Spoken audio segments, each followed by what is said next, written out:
What's going on, guys? We're back, and after last weekend where I made one bet and failed the one bet, we're back, and hopefully we're gonna have more success in this event coming up. Belal Muhammad versus Vicente Luque 2. We're looking at undercard fights, looking for some secret bets, where the value is, and instead of breaking it down with one very specific bet, today I'm actually going to look at providing you guys with a chart of how I think the fight is going to go, the possibilities of different outcomes pertaining to finishes, TKO, submission, decision for both sides, and hopefully it gives you guys an idea of where the value is. And then at the end of the video, I might give you my lean, an official pick, something dependent on what I like about the events. I gave you guys my recap of the fight that we picked last week. In the comment section of that video, you can look at a reply, this comment right here. It was just my thoughts after the fight, and from now on, we're going to do that in video form after the fights for all the fights that I broke down. Whether I was surprised, what I noticed that was different in his fighting style this time, the fighter's fighting style this time. But for today's video, we're taking a look at a submission specialist battle, two grapplers that are going to go at it in the prelims between Trey Ogden and Jordan Leavitt. Levitt, who's 2-1 in the UFC, and Ogden, who will be debuting on Fight Night this Saturday. Let's get right into the details, looking at both opponents, their styles, how they've looked in previous fights, and try to give you guys a breakdown of best bets and where I think the quality is. So let's get straight into this video.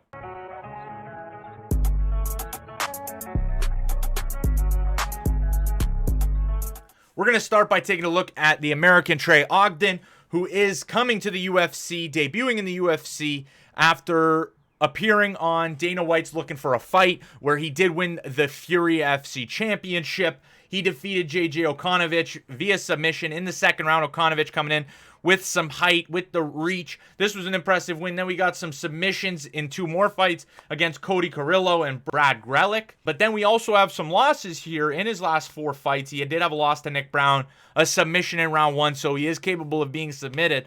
It's a good thing to know about these fights. Let's take a quick brief look at the Jordan Leavitt side. Leavitt, who has been in the UFC for his last couple fights and on the Contender Series, has suffered a defeat also in his last four fights to Claudio Puelles. This is going to be a fight we'll take a look at very shortly.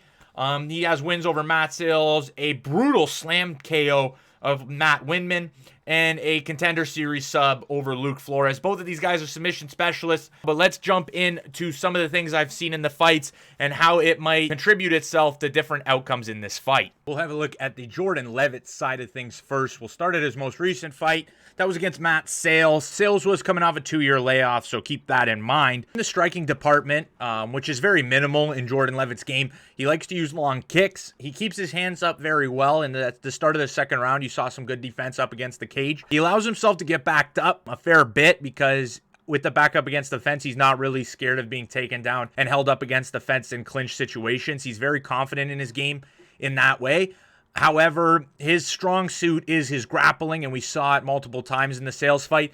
And Sayles was not scared to grapple with Jordan Leavitt, and it would ultimately be his demise. Leavitt chased a guillotine on one of Sayles' entries, and the success of Leavitt came in scramble opportunities off of both Sayles' takedowns and his clinch submission attempts. Sayles shot a takedown in the second round, and once Leavitt's back was on the mat, his imagination kicked in, and you saw some of those submission skills where he was actually able to lock up an inverted triangle. Jordan Leavitt is no slouch on the mats when it comes to submissions, and he's extremely quick to fish for them when they become available in different transitional opportunities, whether that's him being taken down or him looking for a takedown. You didn't see much ground and pound in this fight, but the two things I took from it was the striking defense, able to keep his hands up. He puts himself against the fence, but he has good defense against the fence, and he's able to slide out. He's not worried about getting taken down, which is a good thing for him.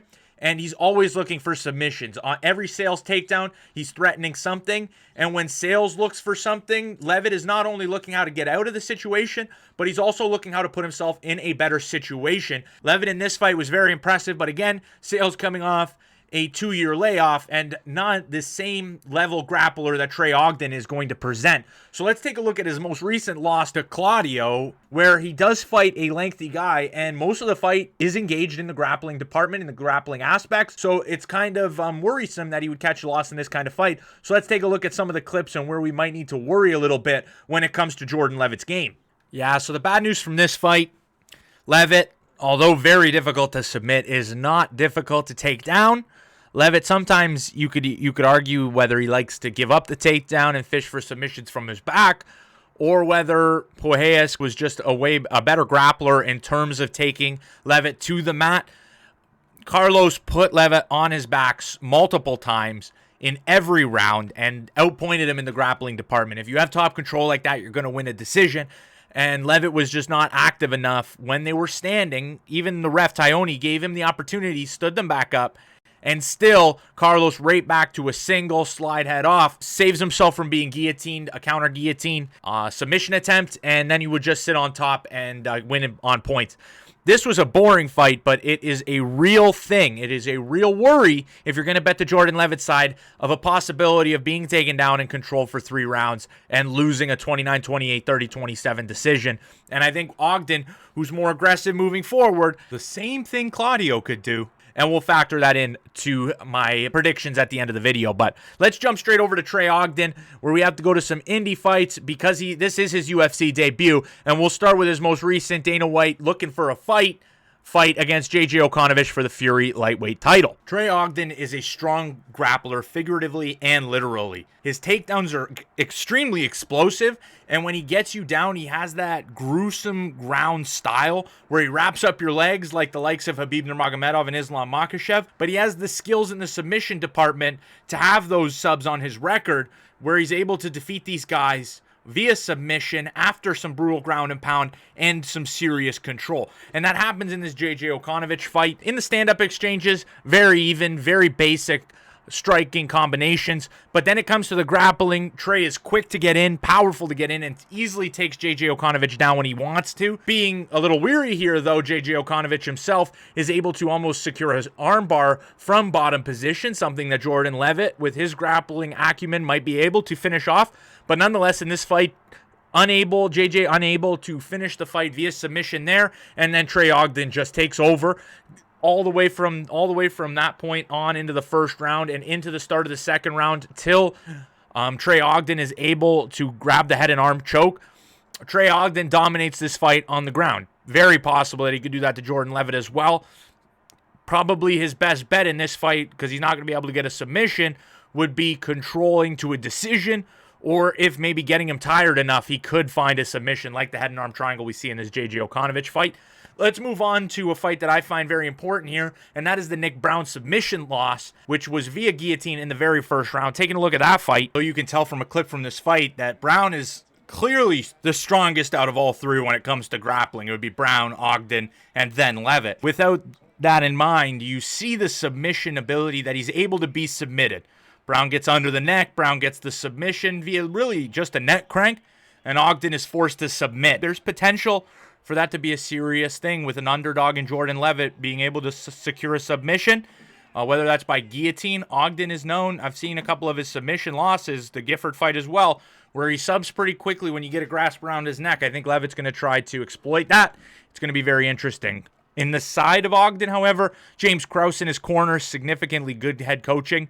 When it comes to mixed martial arts coaches, he's top tier. So this is going to be an interesting fight. So let me get to my breakdown now, my prediction, outcome by outcome for each of the fighters. So when we put my breakdown together, we'll start with the Trey Ogden side. I wanted to put good credence to the Ogden decision. I think that's the most likely case scenario in this fight. However, for Trey Ogden. However, I didn't want to overstate that decision line when I think that Ogden has a good chance of maybe tiring Levitt out a little bit and maybe getting in a submission in the third round or second round. Because when the grappling is this high level, I think that both guys have the opportunity to maybe find an opening, secure that submission. So I threw in Trey Ogden and decision very, very close, but I leaned a little more to the decision line. And then when we open up the Levitt side of things, I got the TKO KO for both guys pretty low. Jordan does have the TKO over Windman because of the slam, but that's highly unlikely. I don't think that's probable to happen again. So the Jordan Leavitt submission side of things, I think that when it comes to Levitt's catching one of those submissions on a takedown, there's going to be 3 takedowns at least in the fight through rounds 1 to 3 if Ogden wants to get this fight to the ground every one of those rounds and start working some of his dominant game plan, which is going to be top control and landing damage from that top position. So I think that Levitt has the chance of catching him coming in, so I give him that as his most likely opportunity for victory. But I still think that Levitt's outside kicks, stand-up kicks, if you compare that with actively searching for a submission in one of these rounds, he might be able to steal 2 rounds here. So I gave Levitt by decision a little bit of credence as well. And then when you put that side by side with the actual likelihood and implied win percentage from a sports book, we're using Bet365 for this one, you see that Ogden has a little more of that pie than I think he does. So with that in mind, I look at the Levitt side as being a little bit more value here as the underdog. But if that line continues to shift, it's very difficult for me to put my money on either one of these sides. Maybe weigh-ins might have a significant, might show me something that might lean me one way. But the max I'm going to put on this is half a unit, if that. But nonetheless, that would be my breakdown of the fight and where I see it coming from. If you guys enjoyed this video and my breakdowns, let me know in the comment section below, and like this video so I can continue to do content like this. Let me know in that comment section below if there's something I missed that you might know that you think will shift the balance in this fight from being so even to having a clear favorite or a clear underdog. But that'll wrap up today's video, guys. We have Devin Clark versus William Knight coming out later this week, so make sure you tune into that one, and I'll talk to you guys later. Peace out.